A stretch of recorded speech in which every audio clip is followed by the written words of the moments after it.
Je m'appelle Michael Harrison. J'ai 33 ans et je travaille comme comptable principal dans un cabinet de taille moyenne à Phoenix, en Arizona. La plupart des gens, en regardant ma vie, penseraient que je m'en sors raisonnablement bien.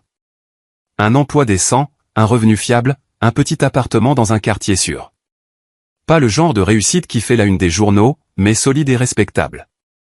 Le genre de vie que les Américains de la classe moyenne construisent grâce à un travail constant et une planification financière prudente. Ce qu'ils ne savent pas, c'est qu'il y a 18 mois, ma vie a changé d'une manière qui aurait dû être la réponse à toutes les prières que j'avais jamais murmurées. Au lieu de cela, c'est devenu le début de l'éducation la plus douloureuse que j'ai jamais reçue sur les personnes que je pensais connaître le mieux. C'est un mardi de mars que tout a changé. Pas le genre de jour que l'on s'attendrait à marquer un tournant dans sa vie. Juste un mardi ordinaire avec le temps printanier habituel de Phoenix. Chaud mais pas encore caniculaire. Le genre de journée qui vous rappelle pourquoi les gens ont déménagé en Arizona en premier lieu. J'étais en pause déjeuner du cabinet comptable, marchant vers la sandwicherie à 2 pâtés de maison de notre immeuble de bureau quand j'ai décidé de m'arrêter au dépanneur pour acheter un billet de loterie. Je n'avais jamais été un grand joueur. Ayant grandi dans une famille où chaque dollar était compté et où la stabilité financière était la plus haute vertu, j'avais été élevé pour voir les billets de loterie comme des attaques contre les gens qui sont mauvais en maths. Mais quelque chose à propos de ce jour-là semblait différent. Peut-être était-ce la façon dont la lumière du soleil frappait le présentoir de la loterie. Ou peut-être était-ce simplement le stress accumulé d'une autre saison des impôts qui me rendait désespéré pour toutes sortes d'évasions des colonnes sans fin de chiffres qui définissaient ma vie professionnelle. Un billet de Powerball, ai-je dit au vendeur, une femme d'une 50aine d'années à l'air fatiguée qui avait probablement vendu des milliers de billets à des gens avec des espoirs similaires et des chances de déception similaires. Choix rapide, où voulez-vous choisir vos numéros? Choix rapide, c'est bien. Elle m'a tendu le billet avec l'efficacité mécanique de quelqu'un qui avait effectué cette transaction d'innombrables fois, et je l'ai plié dans mon portefeuille sans regarder les numéros. Ce n'était de toute façon pas une question de numéros. C'était une question de possibilité, aussi lointaine soit-elle, que la vie puisse être différente du chemin prudent et prévisible que j'avais suivi depuis l'université. J'ai oublié le billet pendant 3 jours. Quand je me suis enfin souvenu de vérifier les numéros le vendredi soir, j'étais assis dans mon salon avec une bière et un dîner surgelé, regardant le genre de télévision abrutissante qui vous aide à décompresser après une semaine à analyser les erreurs financières des autres. Les numéros gagnants sont apparus à l'écran pendant une pause publicitaire pour les nouvelles du soir. 12, 28, 35, 47, 52 Powerball 19. J'ai regardé mon billet. Puis j'ai regardé l'écran. Puis j'ai regardé mon billet à nouveau. 12, 28, 35, 47, 52 Powerball 19. Pendant environ 30 secondes, j'étais convaincu que je lisais mal quelque chose. Ce genre de choses n'arrivait pas aux gens comme moi. Les comptables de la classe moyenne de Phoenix ne gagnent pas des jackpots de loterie de 57 millions de dollars. Nous équilibrons des budgets, maximisons les cotisations de retraite et achetons des voitures raisonnables que nous conduisons jusqu'à ce que les coûts d'entretien dépassent le paiement mensuel d'un modèle plus récent. Mais les numéros sur mon billet correspondaient aux numéros à l'écran et aucune double vérification n'allait changer cette réalité. J'avais gagné 57 millions de dollars. Mon premier instinct a été d'appeler quelqu'un, de partager la nouvelle, de célébrer, de trouver un moyen de rendre cette chose impossible réelle en impliquant d'autres personnes dans l'expérience. J'ai pris mon téléphone et j'ai commencé à composer le numéro de mes parents, puis je me suis arrêté. Qu'est-ce que je dirais? Comment annonce-t-on quelque chose comme ça sans avoir l'air d'avoir perdu la tête?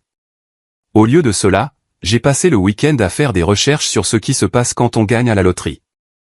J'ai appris des choses sur les impôts et les paiements sous forme de rente par opposition aux sommes forfaitaires. J'ai appris des choses sur les conseillers financiers et les stratégies d'investissement et sur le pourcentage étonnamment élevé de gagnants de loterie qui finissent en faillite quelques années après leur gain inattendu. Plus important encore, j'ai appris des choses sur la dynamique familiale et comment la richesse soudaine peut détruire des relations qui ont mis des décennies à se construire. Les histoires étaient remarquablement cohérentes. Des gagnants de loterie qui étaient submergés par les demandes d'argent de parents dont ils n'avaient pas entendu parler depuis des années. Des familles déchirées par des disputes sur qui méritait quelle part des gains. Des enfants qui voyaient soudainement leurs parents comme des distributeurs automatiques de billets plutôt que comme des êtres humains. Des mariages qui s'effondraient sous la pression de gérer plus d'argent qu'ils n'avaient jamais rêvé d'en avoir. Le lundi matin, j'avais pris une décision qui définirait les 18 prochains mois de ma vie. Je n'allais parler à personne de mon gain à la loterie. Pas encore. Pas avant d'avoir une meilleure compréhension de ce que cette aubaine signifiait et de la manière dont elle changerait mes relations avec les personnes qui m'étaient chères. J'ai réclamé le prix par le biais d'une fiducie, suivant les conseils de la commission de la loterie et du conseiller financier que j'ai engagé pour m'aider à naviguer dans les implications légales et fiscales.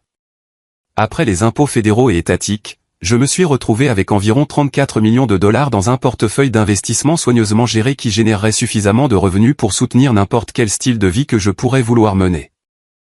Mais j'ai continué à vivre dans mon appartement. J'ai continué à conduire ma Honda Civic de 8 ans.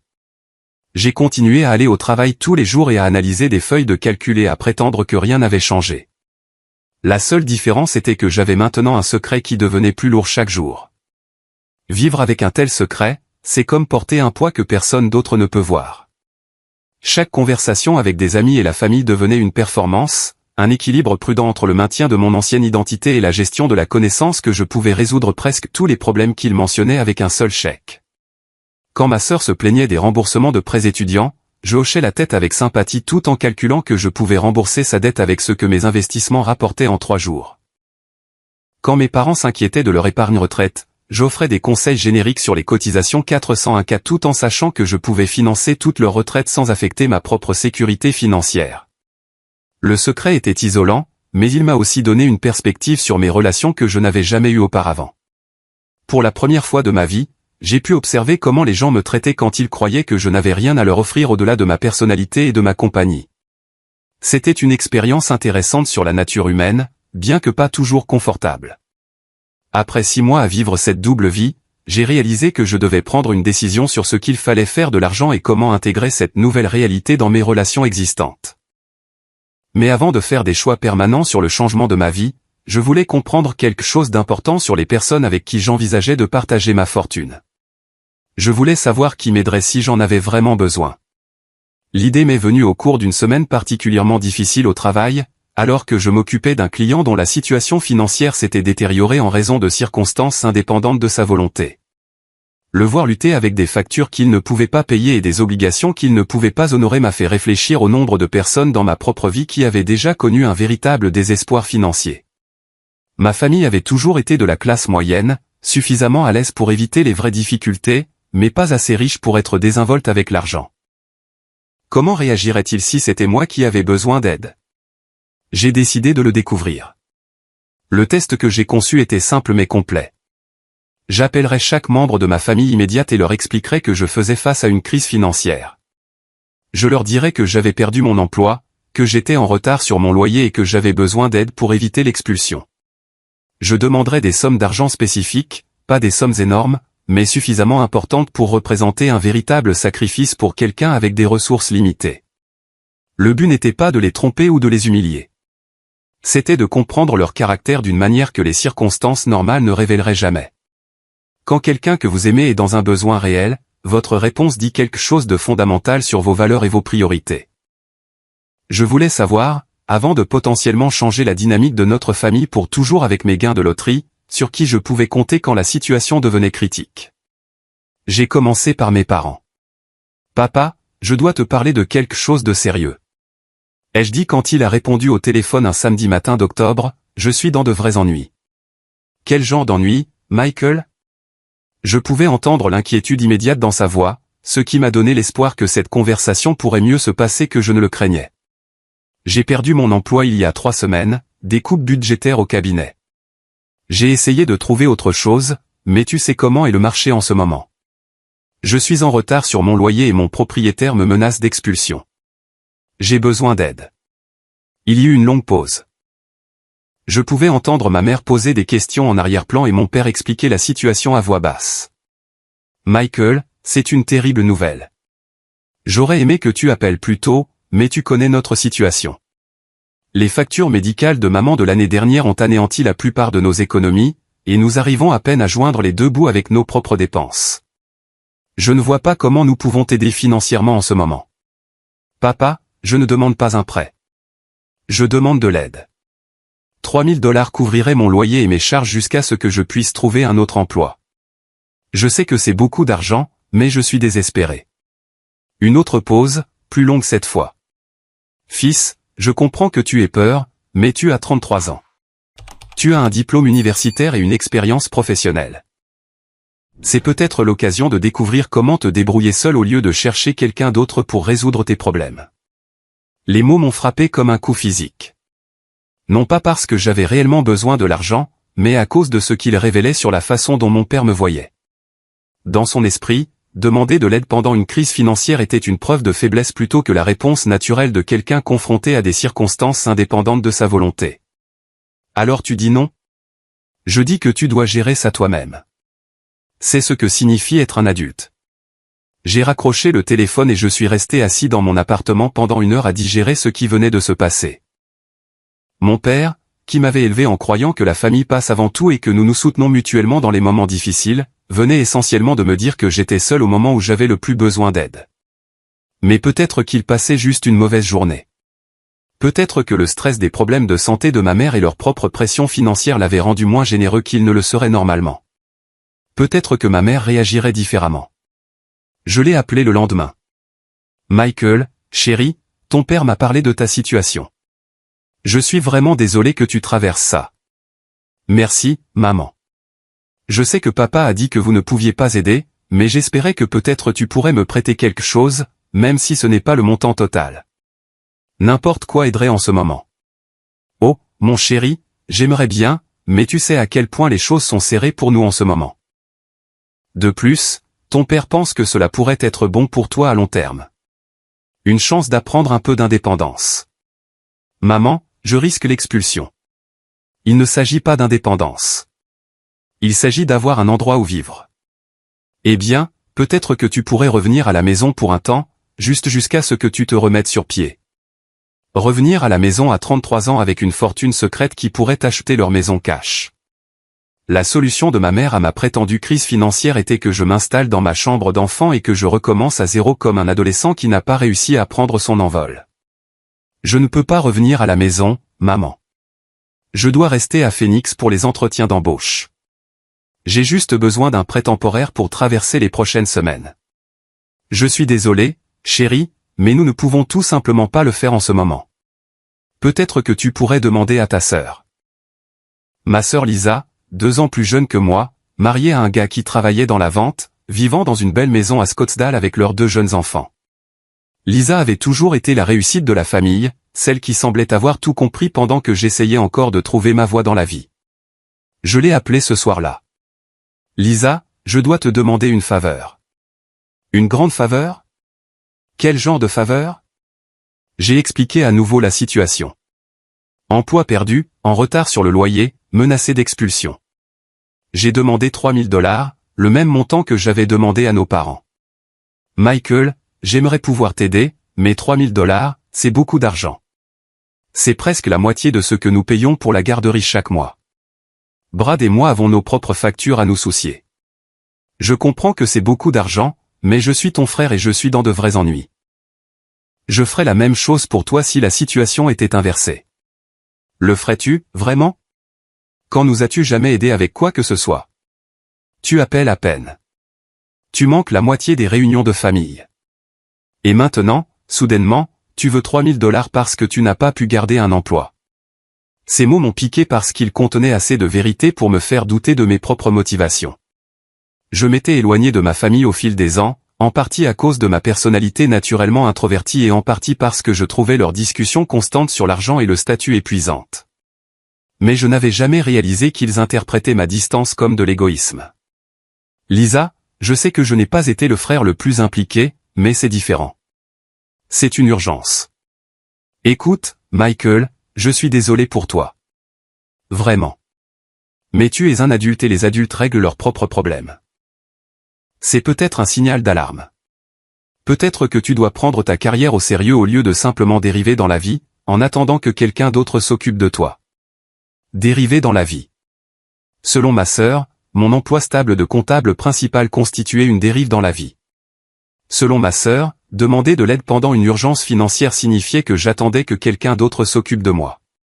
J'ai raccroché le téléphone et j'ai réalisé que j'apprenais quelque chose d'important sur ma famille que je n'avais jamais compris auparavant. Quand ils me regardaient, ils ne voyaient pas quelqu'un de compétent mais temporairement en difficulté. Il voyait quelqu'un de fondamentalement inadéquat, quelqu'un dont les problèmes étaient le résultat prévisible de défauts de caractère plutôt que de malchance.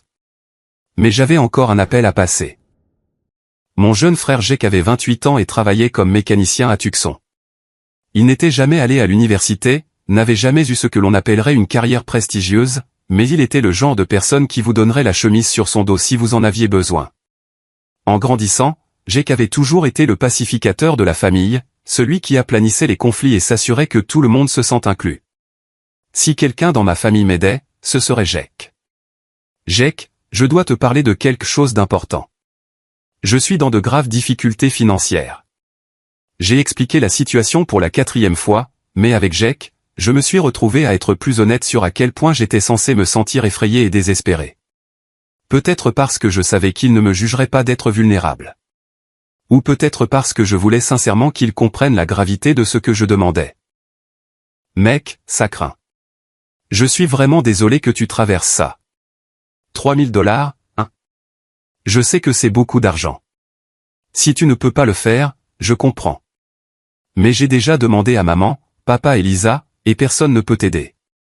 Tu es ma dernière option. Michael, je n'ai pas 3000 $ d'économie. Je ne pense pas avoir jamais eu 3000 $ d'économie, mais laisse-moi y réfléchir une minute. Il y eut une longue pause et je pouvais l'entendre parler à sa petite amie en arrière-plan. D'accord, voici ce que je peux faire. J'ai environ 800 $ sur mon compte courant et je peux probablement obtenir 700 $ de plus de ma carte de crédit sans la maximiser. Ça fait 1500 $ au total. Ce n'est pas ce dont tu as besoin, mais c'est tout ce que je peux trouver en ce moment. Je suis resté silencieux si longtemps que Jake a commencé à craindre de m'avoir offensé. Je sais que ce n'est pas assez, mais peut-être que ça t'aiderait à gagner du temps et je pourrais monter ce week-end et t'aider à chercher du travail. Je connais des gars à Phoenix qui pourraient connaître des postes vacants. Mon jeune frère, qui gagnait à peine 30 000 $ par an en réparant des voitures, offrait de me donner plus de la moitié de son argent disponible et de conduire 4 heures pour m'aider à chercher du travail. Mes parents, qui étaient propriétaires de leur maison et avaient une épargne retraite, ne pouvaient pas se permettre de donner 3000 $. Ma sœur, qui vivait dans une maison d'un demi-million de dollars et partait en vacances en famille en Europe, ne pouvait pas aider son frère soi-disant désespéré. Mais Jake, qui devait choisir entre payer sa facture de carte de crédit et aider sa famille, était prêt à maximiser son crédit disponible pour m'empêcher d'être expulsé. Jake, je ne peux pas prendre ton argent. Tu en as besoin pour tes propres dépenses. Michael, tu es mon frère. Si tu risques vraiment d'être expulsé, alors on trouve une solution ensemble. C'est ça, la famille. C'est ça, la famille. Selon Jake, la famille s'entraide en cas d'urgence sans calculer le coût ni se demander si la personne dans le besoin mérite de l'aide. Selon nos parents et notre sœur, la famille enseigne l'amour vache et l'indépendance en refusant d'encourager un comportement soi-disant irresponsable. Laisse-moi y réfléchir cette nuit, ai-je dit à Jake. J'ai peut-être d'autres options que je dois d'abord explorer. D'accord, mais n'attends pas trop longtemps. Si tu as besoin de l'argent, je peux monter demain avec du liquide. Après avoir raccroché, je me suis assis dans mon appartement, entouré des preuves de ma richesse secrète. Des relevés de placement montrant un solde qui augmentait de milliers de dollars chaque jour. Des relevés bancaires montrant plus d'argent que toute ma famille ne gagnerait de leur vivant. Et j'ai réfléchi à ce que j'avais appris. Mes parents voyaient ma prétendue crise financière comme la preuve que j'étais irresponsable et que je devais apprendre l'indépendance par la souffrance. Ma sœur y voyait la confirmation que j'étais un échec qui s'attendait à ce que les autres résolvent ses problèmes. Mais Jake y voyait une urgence familiale qui nécessitait une action immédiate, quel qu'en soit le coût personnel. Le test avait révélé quelque chose que je n'avais jamais pleinement compris sur les personnes avec qui j'ai été élevé. Au moment décisif, un seul d'entre eux était prêt à faire un véritable sacrifice pour m'aider. Un seul d'entre eux croyait que les obligations familiales vont au-delà du soutien moral et des bons conseils. Un seul d'entre eux m'aimait assez pour faire passer mon bien-être avant sa propre sécurité financière. J'ai passé les semaines suivantes à réfléchir à ce qu'il fallait faire de cette information. Je pouvais révéler la vérité sur les gains de la loterie et utiliser l'argent pour rapprocher ma famille. Ou je pouvais utiliser ma nouvelle richesse pour construire une nouvelle vie qui reflèterait la réalité de ceux sur qui on pouvait compter quand cela comptait le plus. La décision a été plus facile que je ne l'avais prévu. 3 mois plus tard, en janvier, j'ai appelé ma famille pour annoncer que je déménageais à Denver pour une nouvelle opportunité d'emploi. Je leur ai dit que j'avais trouvé un poste dans un cabinet de planification financière qui offrait une augmentation de salaire significative et de meilleures perspectives de carrière à long terme. Tout cela était techniquement vrai. J'avais en effet trouvé un tel poste et je prévoyais en effet de déménager à Denver. Je n'ai simplement pas mentionné que je n'avais pas besoin du travail ou du salaire. Je n'ai pas non plus mentionné que j'achetais une maison à Denver et que Jake déménagerait avec moi. La conversation avec Jake avait eu lieu lors du dîner de Thanksgiving dans mon appartement. J'avais cuisiné pour nous deux, car j'étais censé être trop fauché pour rentrer à la maison pour les fêtes, et il s'était porté volontaire pour me tenir compagnie. C'est pendant ce dîner que je lui ai dit la vérité sur le billet de loterie. « Tu as gagné combien ?» a-t-il dit, posant sa fourchette et me fixant comme si j'avais annoncé que j'étais un extraterrestre de Mars. 57 millions de dollars avant impôt, environ 34 millions après que tout a été réglé. Et tu gardes cette information pour toi depuis 8 mois. Je voulais comprendre certaines choses sur ma vie avant de faire de grands changements, y compris comprendre à qui je pouvais faire confiance avec ce genre d'informations. Je lui ai parlé du test que j'avais mené, des réponses que j'avais reçues de nos parents et de Lisa, et de sa volonté de sacrifier sa propre sécurité financière pour m'aider quand j'en avais soi-disant besoin. C'était un test, Michael. J'étais prêt à maximiser mes cartes de crédit pour toi. Je sais, et c'est exactement pourquoi tu es la seule personne de notre famille qui va savoir pour cet argent. Jake est resté silencieux pendant un long moment, traitant les implications de ce que je lui disais. Et maman et papa? Et Lisa? Et alors? Ils ont clairement indiqué qu'ils me voient comme quelqu'un qui devrait gérer ses propres problèmes. C'est donc exactement ce que je vais faire. Mais ça change tout. Tu pourrais les aider avec les factures médicales de maman. Aider Lisa avec les fonds universitaires de ses enfants. T'assurer que tout le monde est pris en charge. Avec quelle motivation? Pour qu'ils me traitent mieux parce que j'ai de l'argent? Pour qu'ils prétendent qu'ils m'auraient aidé quand j'en avais besoin. Jake a compris ce que je voulais dire. Mais il avait du mal avec l'idée de garder un secret aussi important de notre famille. Écoute, j'ai dit, je ne prévois pas de les couper complètement. Je ne prévois simplement pas de partager ma richesse avec des gens qui ne partageraient pas leur richesse beaucoup plus petite avec moi. Mais toi, tu étais prêt à me donner tout ce que tu avais. Ce genre de loyauté mérite d'être récompensé. Je ne veux pas être récompensé pour être un frère décent. Ce n'est pas une question de récompense. C'est une question de partenariat. Je veux créer une entreprise, quelque chose qui a plus d'importance que de simplement gérer mon propre argent. Je veux que tu sois mon partenaire. L'idée d'entreprise se développait dans mon esprit depuis des mois. Une combinaison de sociétés d'investissement et de fondations caritatives axées sur l'aide aux familles de la classe ouvrière pour atteindre la stabilité financière. Nous fournirions des services de planification financière, des prêts d'urgence et des ressources éducatives aux personnes généralement exclues des services de gestion de patrimoine traditionnels. Jake s'occuperait des opérations quotidiennes tandis que je m'occuperais de la stratégie financière et de la conformité réglementaire. Cela lui donnerait une chance de construire quelque chose de significatif tout en honorant son inclination naturelle à aider les personnes en difficulté. Tu es sérieux à ce sujet? Totalement sérieux. Nous commençons avec un investissement de 5 millions de dollars et voyons tout le bien que nous pouvons faire avec. Si ça marche, nous nous étendons. Si ça ne marche pas, nous essayons autre chose. Et maman, papa et Lisa, ils n'ont pas besoin de savoir pour l'entreprise ou d'où vient le financement. En ce qui les concerne, j'ai eu un bon travail à Denver et tu as décidé de déménager là-bas avec moi pour essayer quelque chose de nouveau. Le déménagement à Denver s'est bien passé. J'ai acheté une maison dans un quartier agréable mais pas ostentatoire, le genre d'endroit qu'un planificateur financier prospère pourrait se permettre. J'ai qu'à emménager dans la maison d'amis derrière la propriété principale et nous avons commencé le processus de création de notre entreprise.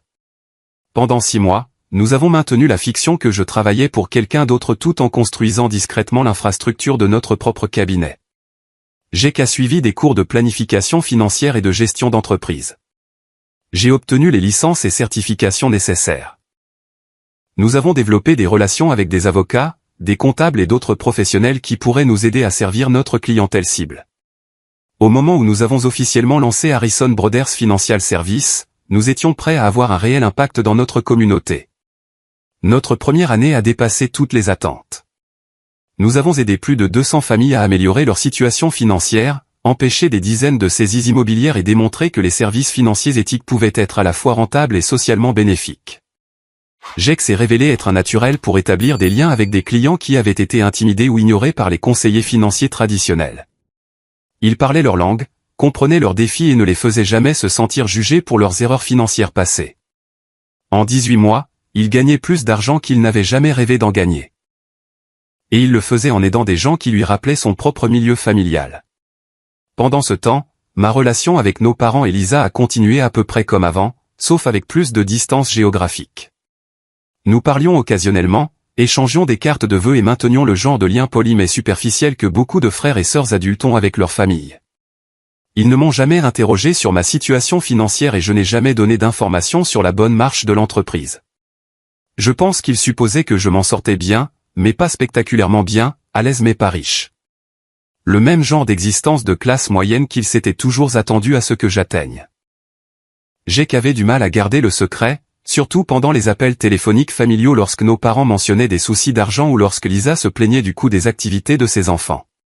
Il voulait les aider et ne comprenait pas pourquoi j'étais à l'aise de les laisser se débattre avec des problèmes que je pouvais résoudre sans effort. Il ne s'agit pas de l'argent. J'ai essayé d'expliquer lors d'une de nos conversations régulières sur la dynamique familiale. C'est de ce que l'argent représente. Si je résous leurs problèmes financiers maintenant, cela change notre relation d'une manière qui ne pourra jamais être défaite. Ils se demanderont toujours si je les aide par amour ou par culpabilité. Ils se demanderont toujours s'ils devraient être reconnaissants ou rancuniers.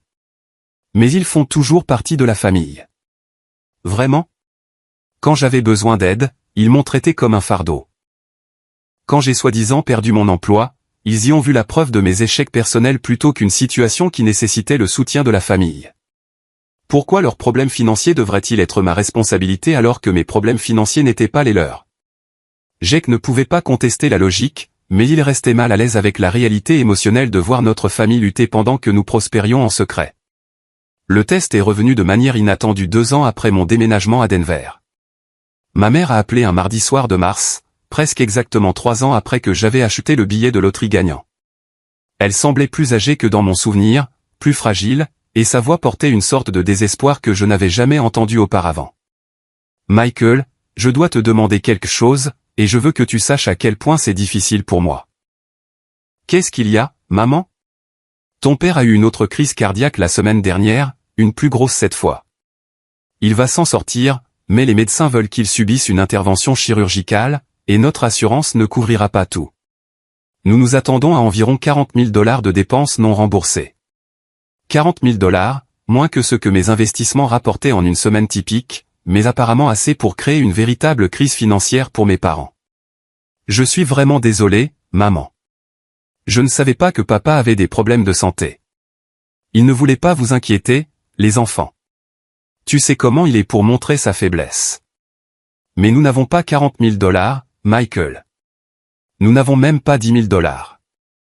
Et l'hôpital veut un plan de paiement avant de programmer l'opération. C'était la conversation que j'attendais depuis 3 ans. Le moment où mes parents auraient besoin d'aide au point de la demander et où je devrais décider comment répondre. De quoi as-tu besoin de moi, maman? Je sais que tu t'en sors mieux maintenant avec ton nouveau travail et tout, et j'espérais. J'espérais que tu pourrais peut-être nous aider avec une partie des coûts. Pas tout, juste ce que tu peux te permettre. Même 5 000 $ ferait une énorme différence. 5 000 $. 2 ans plus tôt, il ne pouvait pas se permettre 3 000 $ pour m'aider à éviter une prétendue expulsion. Maintenant, il me demandait de contribuer 5 000 $ pour couvrir des frais médicaux auxquels ils auraient dû se préparer tout au long de leur vie d'adulte. L'ironie était presque trop parfaite. Maman, tu sais, je veux aider papa à avoir l'opération dont il a besoin.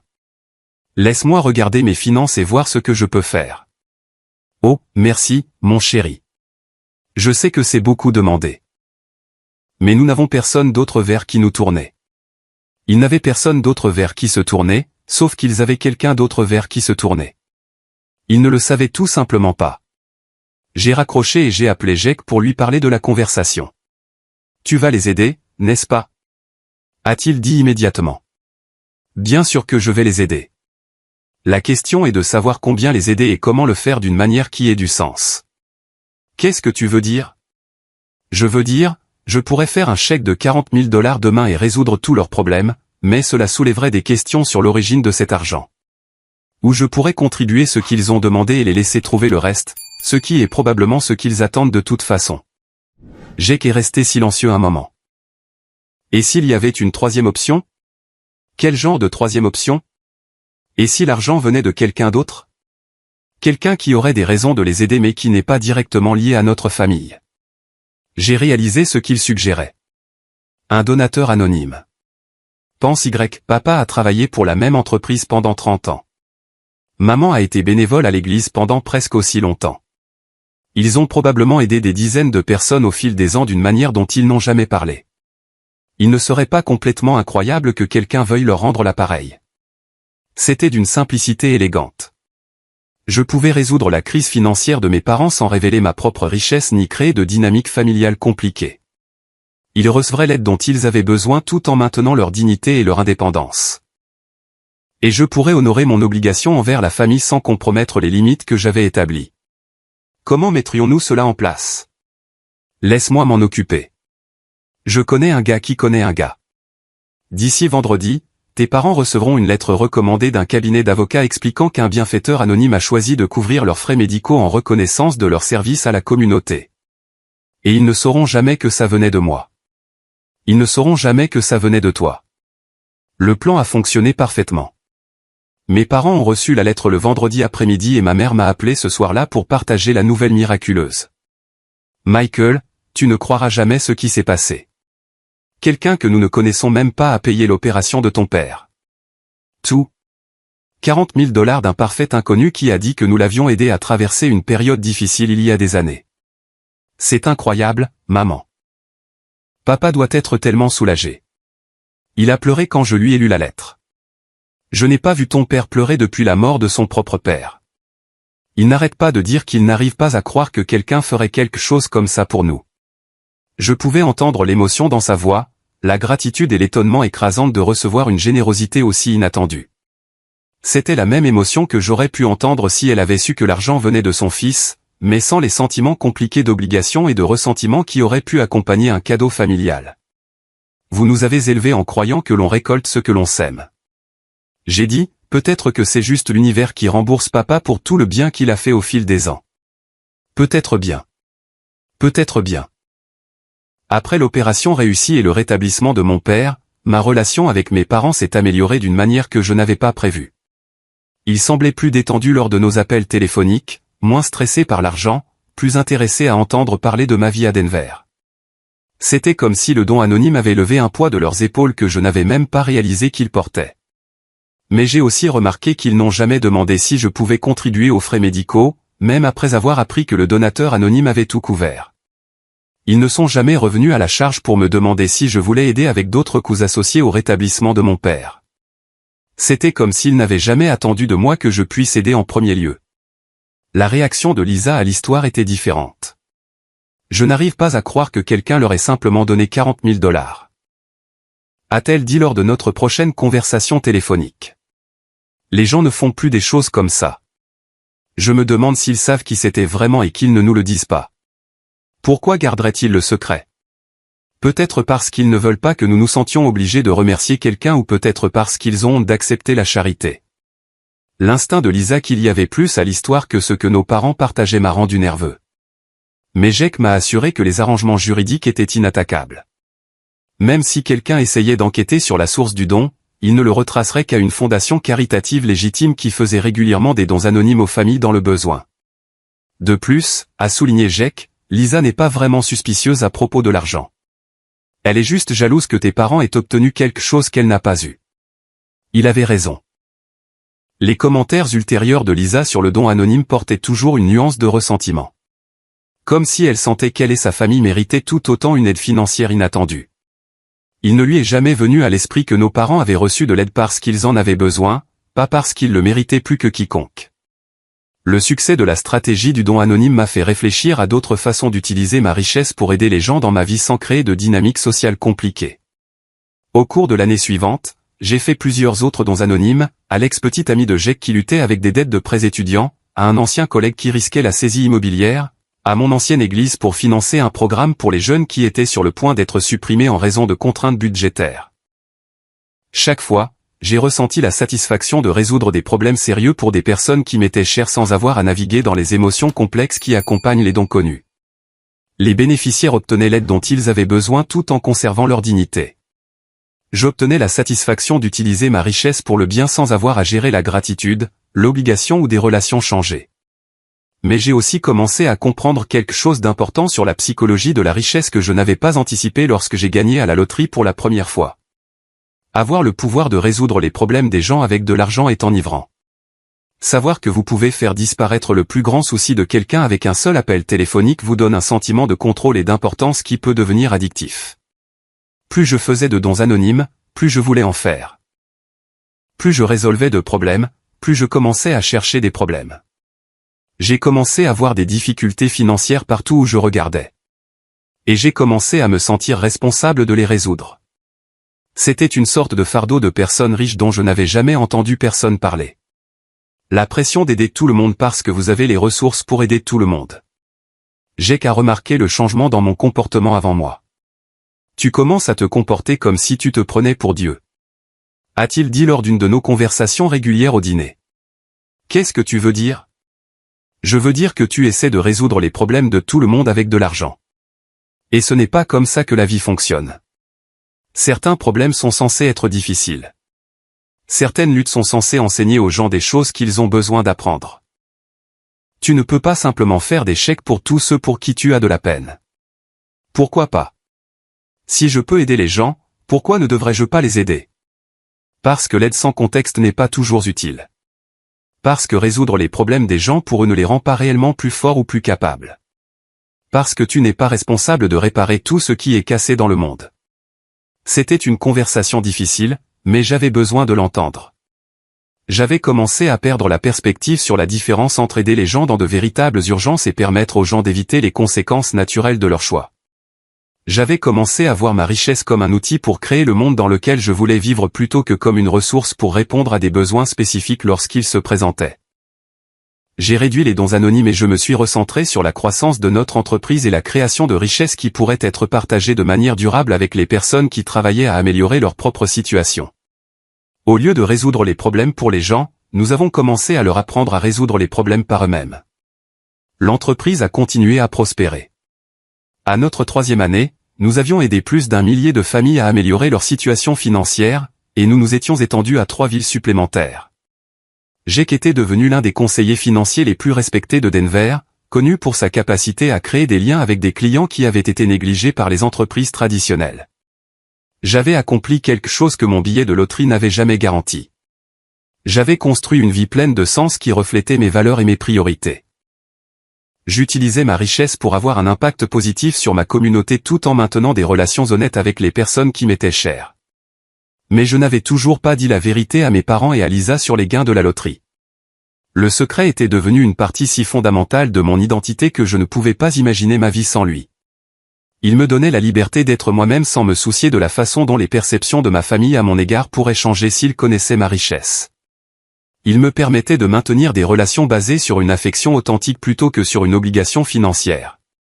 Plus important encore, il me permettait de continuer à tester le caractère des personnes dans ma vie sans qu'elles sachent qu'elles étaient testées.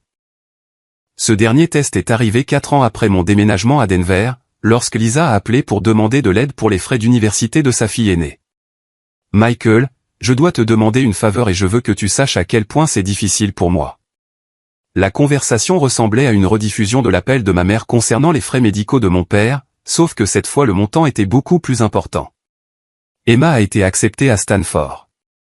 Lisa a continué, c'est l'école de ses rêves, et elle a travaillé si dur pour y entrer, mais même avec l'aide financière, nous prévoyons près de $30 000 par an de dépenses non remboursées. Brad et moi avons économisé ce que nous pouvions, mais ce n'est pas assez. $30 000 par an, $120 000 sur 4 ans, plus que mon salaire annuel quand je travaillais comme comptable, mais une infime fraction de ce que mes investissements généraient chaque mois. C'est beaucoup d'argent, Lisa. Qu'est-ce que tu attends de moi? Je sais que tu t'en sors bien avec ton entreprise à Denver, et j'espérais que tu pourrais peut-être nous aider avec une partie des dépenses d'Emma. Pas tout, juste ce que tu peux te permettre. Même 10 000 $ ferait une énorme différence. 10 000 $. Juste assez pour montrer que je me souciais de l'éducation de ma nièce, mais pas assez pour avoir un impact significatif sur le problème global. C'était exactement le genre de solution partielle qui permettrait à ma sœur de sentir qu'elle avait fait tout son possible pour aider sa fille tout en l'obligeant à trouver les 110 000 $ restants ailleurs. Lisa, tu sais, je veux qu'Emma puisse aller à Stanford si c'est ce qu'elle veut. Laisse-moi y réfléchir et je te recontacterai. Merci, Michael. Je sais que c'est beaucoup demandé, mais la famille, c'est la famille, n'est-ce pas? La famille, c'est la famille. La même sœur qui m'avait dit que les adultes règlent leurs propres problèmes quand j'avais soi-disant besoin d'aide pour le loyer invoquait maintenant l'obligation familiale pour demander une aide financière pour les frais d'études de sa fille. J'ai raccroché le téléphone et j'ai réalisé que j'avais appris tout ce que j'avais besoin de savoir sur les valeurs et les priorités de ma famille. Quand ils avaient besoin d'aide, ils s'attendaient à ce que les membres de la famille se sacrifient les uns pour les autres. Quand j'avais soi-disant besoin d'aide, ils s'attendaient à ce que j'apprenne l'indépendance par la lutte.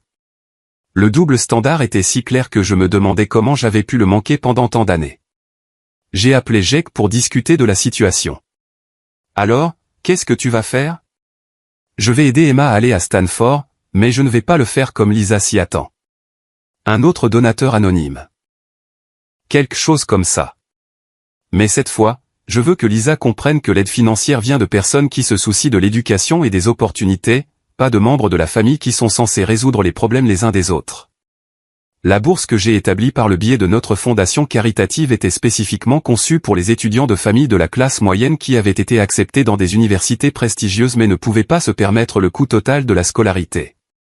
Emma a été l'une de nos premières bénéficiaires, recevant une bourse de 4 ans qui couvrait l'intégralité de ses frais de scolarité et de subsistance à Stanford. Quand Lisa a appelé pour me parler de la bourse d'Emma, elle semblait étonnée et reconnaissante, mais aussi légèrement confuse. Quelqu'un a créé un programme de bourse spécifiquement pour des enfants comme Emma. A-t-elle dit. C'est comme s'ils savaient exactement quelle était notre situation et qu'ils avaient conçu le programme pour aider des familles comme la nôtre. C'est merveilleux, Lisa. Emma doit être si excitée. Elle est aux anges. Mais c'est aussi un peu étrange. Tu sais, d'abord maman et papa reçoivent ce cadeau anonyme pour l'opération de papa. Et maintenant Emma reçoit une bourse complète d'une fondation dont personne n'a jamais entendu parler. On se demande s'il n'y a pas une sorte d'ange gardien qui veille sur notre famille. Un ange gardien. Si seulement elle savait. Peut-être que vous êtes juste une famille qui mérite de bonnes choses. Ai-je dit. Peut-être. Ou peut-être que nous connaissons quelqu'un qui a plus de ressources qu'il ne le laisse paraître. Son commentaire m'a rendu nerveux, mais je me suis forcé à répondre nonchalamment. Qu'est-ce que tu veux dire? Je veux dire, peut-être que quelqu'un dans notre famille élargie ou notre groupe d'amis a bien réussi et trouve des moyens de nous aider sans en faire toute une histoire. Cela expliquerait pourquoi ces cadeaux semblent si parfaitement synchronisés et spécifiques à nos besoins. Lisa était plus perspicace que je ne l'avais cru. Mais la perception sans preuve n'est que spéculation, et j'étais convaincu que les structures juridiques que nous avions établies protégeraient mon anonymat, même si quelqu'un essayait d'enquêter sur les sources de ces dons. Ce serait bien de le penser, ai-je dit. Mais parfois, de bonnes choses arrivent aux bonnes personnes sans explication particulière. Après qu'Emma a commencé à Stanford, ma relation avec Lisa s'est considérablement améliorée. Elle semblait moins stressée par l'argent, plus optimiste quant à l'avenir de sa famille et plus intéressée à maintenir des liens avec sa famille élargie. Elle a commencé à appeler plus souvent, à visiter Denver occasionnellement, et à inclure Jake et moi dans les discussions familiales sur les vacances et les occasions spéciales. Mais j'ai aussi remarqué qu'elle ne m'a jamais directement remercié pour avoir offert d'aider avec les frais d'université d'Emma. Même après que la bourse ait résolu entièrement le problème, elle n'est jamais revenue sur le fait que j'avais été prêt à contribuer 10 000 $ à l'éducation de sa fille. C'était comme si mon offre n'avait jamais été faite ou comme si elle ne s'était jamais attendue à ce qu'elle soit sérieuse en premier lieu. Cette prise de conscience m'a aidé à comprendre quelque chose d'important sur la façon dont ma famille me voyait. Ils ne me considéraient pas comme quelqu'un qui avait les ressources pour aider avec des défis financiers majeurs. Ils me voyaient comme quelqu'un qui pourrait peut-être contribuer de petites sommes à de gros problèmes, mais pas comme quelqu'un qui pourrait réellement résoudre ces problèmes. Ils ne connaissaient pas ma richesse. Donc, ils ne pouvaient pas apprécier l'ironie de la situation. Mais je pouvais la voir clairement. Ils recevaient des dons anonymes d'une valeur de centaines de milliers de dollars du même frère qu'ils ne croyaient pas capable de les aider avec des sommes beaucoup plus petites. Le contraste entre leurs attentes et la réalité de ma situation financière était devenu si absurde que j'ai commencé à le trouver amusant plutôt que douloureux. 5 ans après avoir déménagé à Denver, j'ai pris une décision qui a surpris même Jake. J'ai décidé de dire la vérité à ma famille sur les gains de la loterie. Non pas parce que je voulais leur gratitude ou leur reconnaissance, et non pas parce que je me sentais coupable d'avoir gardé le secret. J'ai décidé de leur dire parce que je voulais voir comment ils réagiraient en apprenant que tous leurs problèmes financiers des dernières années auraient pu être résolus instantanément par quelqu'un qu'ils avaient écarté comme incapable d'aider. Je voulais voir s'ils comprendraient la leçon que j'avais essayé de leur enseigner sur la loyauté familiale et le soutien mutuel. La conversation a eu lieu pendant le dîner de Thanksgiving chez moi à Denver. J'avais invité mes parents, Lisa, sa famille et Jake à passer les vacances avec moi, et pour la première fois depuis des années, tout le monde avait accepté l'invitation. Peut-être parce que les choses allaient bien pour tout le monde, ou peut-être parce que la distance géographique avait permis aux anciennes tensions de s'estomper. C'est Jake qui a suggéré que Thanksgiving serait le moment idéal pour révéler la vérité. Ils sont tous là. Tout le monde est de bonne humeur. Et ça fait assez longtemps pour qu'ils puissent probablement gérer le choc, a-t-il dit alors que nous préparions le dîner ensemble. De plus, j'en ai marre de prétendre que tu t'en sors juste bien alors qu'en réalité tu t'en sors mieux que tous réunis. Tu penses qu'ils méritent de savoir? Je pense que tu mérites d'arrêter de porter ce secret. Et je pense qu'ils pourraient apprendre quelque chose d'important sur la façon dont ils t'ont traité toutes ces années. Nous avons attendu après le dîner, quand tout le monde était détendu et à l'aise, avant que je ne fasse mon annonce. J'ai quelque chose à vous dire à tous, ai-je dit, me levant de la table de la salle à manger où nous avions partagé des histoires et pris des nouvelles de la famille. Quelque chose que je garde pour moi depuis longtemps. La pièce est devenue silencieuse et je pouvais voir des degrés variables de curiosité et d'inquiétude sur leur visage. Il y a 5 ans, juste avant de déménager à Denver, j'ai gagné à la loterie. 57 millions de dollars. Le silence qui a suivi a été complet et a duré ce qui a semblé être plusieurs minutes. Ma mère avait l'air confuse, comme si elle n'avait pas compris ce que j'avais dit. Mon père avait l'air sceptique, comme s'il pensait que je faisais une blague qu'il ne comprenait pas. Lisa avait l'air choquée, puis en colère, comme si elle venait de réaliser qu'elle avait été trompée. Tu as gagné à la loterie, a finalement dit ma mère. J'ai gagné à la loterie et je vis des revenus de mes investissements depuis. L'entreprise que Jake et moi dirigeons, elle est entièrement financée par mes gains de loterie. La maison dans laquelle nous sommes assis, je l'ai achetée en espèces. Tout ce que vous pensez savoir sur ma situation financière a été une fiction soigneusement entretenue. Combien as-tu dit? A demandé mon père. 57 millions avant impôt, environ 34 millions après impôt. Actuellement d'une valeur d'environ 42 millions de dollars en raison de la croissance des investissements. Lisa a trouvé sa voie la première. Tu es en train de me dire que tu as eu 42 millions de dollars tout ce temps et que tu nous as laissé nous débattre avec l'argent? Tu as laissé papa presque manquer son opération parce que nous ne pouvions pas nous le permettre. Tu as laissé Emma presque rater Stanford. En fait, je n'ai laissé personne manquer de quoi que ce soit. Papa a eu son opération et Emma a eu sa bourse. Tout le monde a eu l'aide dont il avait besoin. Mais tu nous as fait croire que nous devions nous débrouiller seuls. De la même manière que vous m'avez fait croire que je devais me débrouiller seul quand j'ai soi-disant perdu mon emploi et que j'avais besoin d'aide pour le loyer. La pièce est redevenue silencieuse alors que les implications de ma déclaration s'imposaient. Attends, a dit Lisa lentement. Es-tu en train de dire que c'était un test? Je dis qu'avant de décider comment utiliser mes gains de loterie, je voulais comprendre de quel genre de famille je faisais partie. Je voulais savoir qui m'aiderait si j'en avais vraiment besoin. Et j'ai regardé les visages autour de la table, voyant un mélange de compréhension, de colère et d'embarras. Et j'ai appris qu'une seule personne dans cette famille était prête à sacrifier sa propre sécurité financière pour aider un membre de la famille dans le besoin. Une seule personne croyait que les obligations familiales vont au-delà du soutien moral et des bons conseils. Jake s'est agité inconfortablement sur sa chaise, n'appréciant clairement pas d'être présenté comme un exemple de vertu qui faisait paraître le reste de la famille mal en comparaison. Michael, a dit ma mère doucement, nous ne savions pas que tu étais vraiment en difficulté. Nous pensions que tu traversais juste une mauvaise passe. Une mauvaise passe qui incluait le risque d'expulsion. Nous pensions que tu étais dramatique. Tu sais comment tu peux être parfois. Comment je peux être parfois. Même maintenant, en apprenant que j'avais en fait été riche pendant ma prétendue crise financière, ma mère suggérait que ma description du besoin d'aide avait été exagérée ou manipulatrice. Alors si j'avais vraiment été expulsé, si j'étais vraiment devenu sans abri, vous m'auriez aidé alors. Elle n'a pas répondu. Lisa, ai-je dit, me tournant vers ma sœur, te souviens-tu de ce que tu m'as dit quand j'ai demandé de l'aide?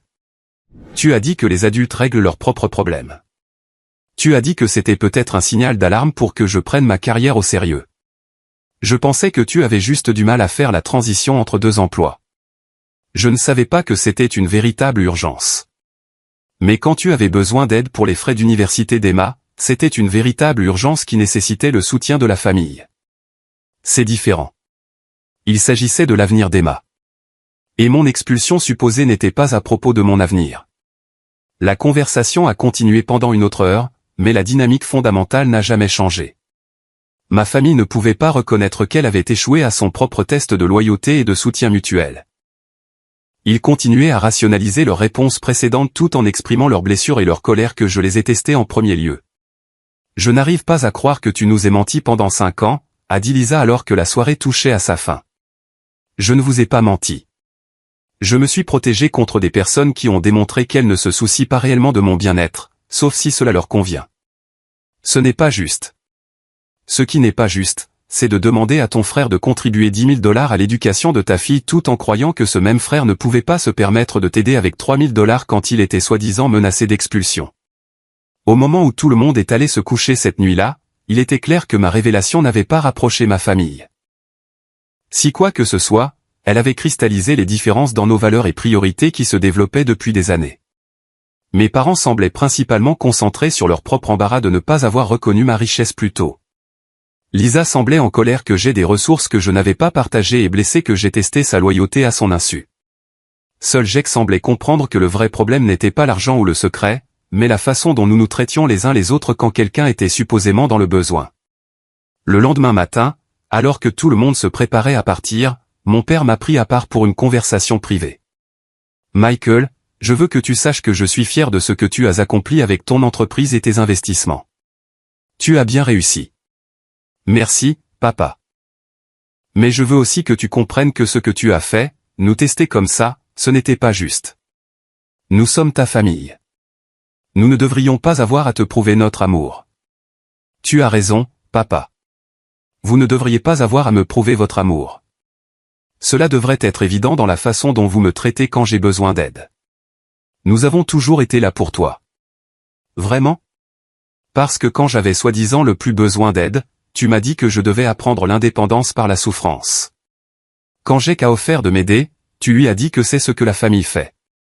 Laquelle de ces positions est la tienne sur les obligations familiales? Il n'avait pas de bonne réponse à cette question.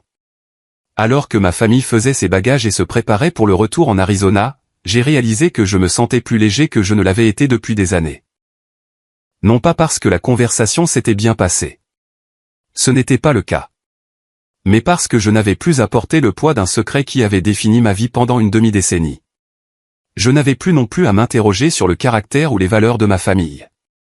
Je savais exactement ce qu'ils croyaient sur le soutien mutuel et la loyauté familiale, et je pouvais prendre des décisions sur mes relations en me basant sur cette connaissance plutôt que sur l'espoir ou la supposition.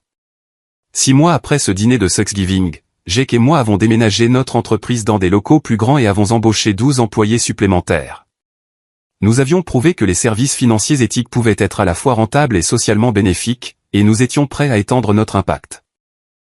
Nous avons également créé une fondation caritative plus grande qui fait des dons anonymes aux familles confrontées à des urgences financières, avec une attention particulière aux situations où les membres de la famille n'ont pas réussi à se soutenir mutuellement. Chaque mois, nous aidons des personnes qui ont été déçues par des parents trop occupés à calculer les coûts et à attribuer la faute pour offrir une aide authentique. C'est un travail satisfaisant et il me permet d'utiliser ma richesse d'une manière qui reflète les valeurs que j'ai apprises en regardant ma propre famille naviguer dans des situations de crise. Mes parents, Lisa et moi maintenons toujours le contact, mais nos relations ne se sont jamais complètement remises de la vérité sur mes gains de loterie et le test que j'ai mené. Ils semblent me voir différemment maintenant. Non pas comme quelqu'un qui a connu un succès inattendu, mais comme quelqu'un qui les a trompés et jugés selon des normes qu'ils ne savaient pas qu'on leur appliquait. Ils n'ont pas entièrement tort. Je les ai trompés et je les ai jugés. Mais j'ai aussi appris quelque chose de précieux sur la différence entre la famille dans laquelle on est et la famille que l'on choisit de construire. Jake et moi avons construit quelque chose ensemble que ni l'un ni l'autre n'aurait pu accomplir seul. Nous avons créé une richesse qui sert un but au-delà de notre propre confort. Des relations basées sur le respect mutuel et des valeurs partagées, et une entreprise qui rend notre communauté plus forte. Plus important encore, nous nous sommes démontrés à nous-mêmes et l'un à l'autre que lorsque quelqu'un que vous aimez a besoin d'aide, vous trouvez un moyen de la fournir. Vous ne calculez pas le coût ou ne vous demandez pas s'ils méritent de l'aide. Vous ne leur faites pas la leçon sur l'indépendance ou ne suggérez pas que la lutte forgera leur caractère. Vous les aidez parce que c'est ce que la famille fait. Merci de m'avoir accompagné dans ce voyage.